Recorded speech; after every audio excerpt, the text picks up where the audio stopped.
Isso, e até tem uma pergunta aqui do Rocket, né? Ele pediu para falar um pouquinho mais sobre a questão da escassez. Eu acho que é justamente isso que você trouxe, né, Hideki? Quando eu vejo, né, quando eu coloco a palavra escassez, eu não sei se a escassez seria a palavra, né, mais adequada, mas um sentimento, um mindset de escassez, né? Mais ligado a recursos mesmo, de recursos e direcionamento de energia, né? Imagine só, a gente tem um, né, um plano, vamos pensar no microcosmo e no macrocosmo, né, uma pessoa, né, e aí a organização e o país, né? Então, você tem um plano, ou a organização tem um plano, ou um país, um estado tem um plano. Né? Quando chega numa situação dessa, né, pandemia, o que é que você faz com aqueles investimentos que você tinha? Né? Você quer construir um parque tecnológico. E aí? Foi para onde? Já era. Esse negócio daí a gente não sabe mais quando é que isso vai acontecer. Né? A energia que a gente está gastando para resolver, né, a crise sanitária propriamente dita.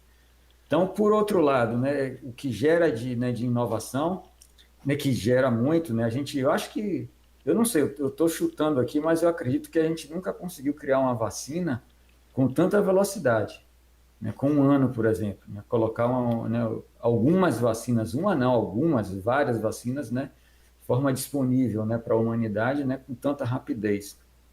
Então, ao passo que a gente tem isso, por outro lado também a gente deixou de fazer muita coisa, né, em todas as esferas, na esfera desde do Estado, né, quer construir alguma coisa, sei lá, quero construir um parque eólico aqui. Não vai agora. Né? Mesmo aí em sua empresa, né? Quantas empresas tiveram que retrair, tiveram que segurar, né? E as pessoas também. Eu acho que é mais nesse sentido aí. Uhum. Essa coisa da escassez, a parte então que, pelo menos nesse contexto, né, que o Alan apresentou aqui, não que seja positivo e negativo, mas são características, né?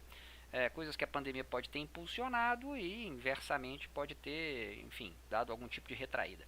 É, eu gosto muito de análises, porque dependendo da fundamentação, você dá características distintas para um mesmo fato. Né? Então, a escassez, ao mesmo tempo que ela pode trazer então um atraso nessa inovação, nessa novidade, e até surgiu o tema escassez como sendo então essa parte retraída aí da pandemia, a escassez também é algo que traz muitas oportunidades. Né? Eu me lembro já uns 10 anos atrás, né, eu sempre ficava reclamando, falava, o problema do Brasil é porque o Brasil tem muito dinheiro, porque se a gente não tinha, mas é verdade, né, porque a gente joga dinheiro no Isso, ralo, né, cara, a gente joga dinheiro no Joga mesmo. com esgoto. certeza. Então, assim, se o Brasil, se acabasse o dinheiro do Brasil, talvez a gestão ia melhorar, porque quando você tem uma escassez, você precisa tirar leite de pedra, né, você tem que fazer mágica para você poder sobreviver, para você poder tocar o Tipo o negócio. Então, Japão, né? Sem recursos naturais, se vira e com cara, certeza. uma ilhota daquela, É, devastada na Segunda Guerra Mundial, Na Segunda Guerra, se erguer do jeito que foi. é impressionante. é. Então,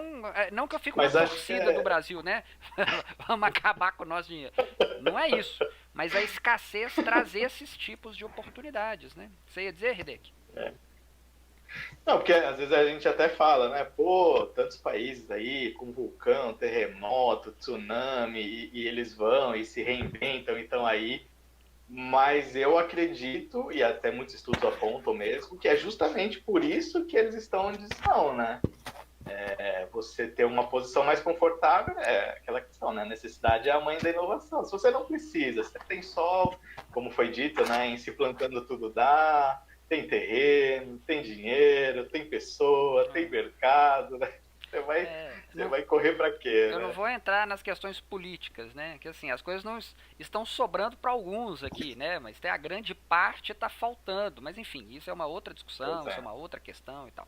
Um outro ponto que eu também acho bacana, não que a gente vai entrar nessa discussão, mas eu acho que é legal as pessoas pensarem a respeito, é essa coisa das vagas, né? Que o Alan ele comentou tão bem. Você tem aí, por um lado, a gente vê aí 12, 13 milhões de desempregados, né? E a coisa não se resolve, se bem que estranhamente, não sei se vão se lembrar, antes do período da pandemia a gente estava em torno de uns 12 milhões de desempregados, né? E hoje, depois de um ano de pandemia, não está tão distante disso de certa forma. Mas enfim, essas vagas, uma coisa que eu venho percebendo, o Alan, porque é notório isso, né? Dizer que na área de TI é difícil de preencher determinadas vagas.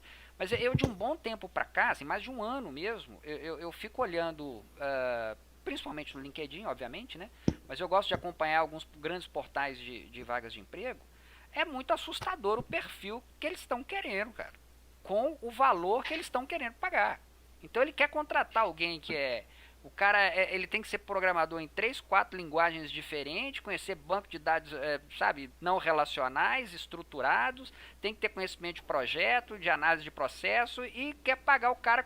Aí lá no final, perfil júnior, vai é demais, né, cara? Ele não vai preencher essa vaga nunca. É claro que não vai preencher a vaga.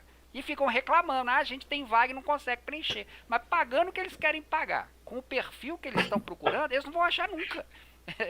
Então o pessoal tem que pôr a mão no bolso e ou eles contratam, né, um profissional sênior, um profissional com experiência, que tem o que eles precisam, ou eles vão fragmentando e contratando cada pessoa, né, na sua, enfim, com a sua habilidade, né? É só um comentário sobre percepção que eu já tive sobre isso que você mencionou, que acontece mesmo, e tá desse jeito mesmo.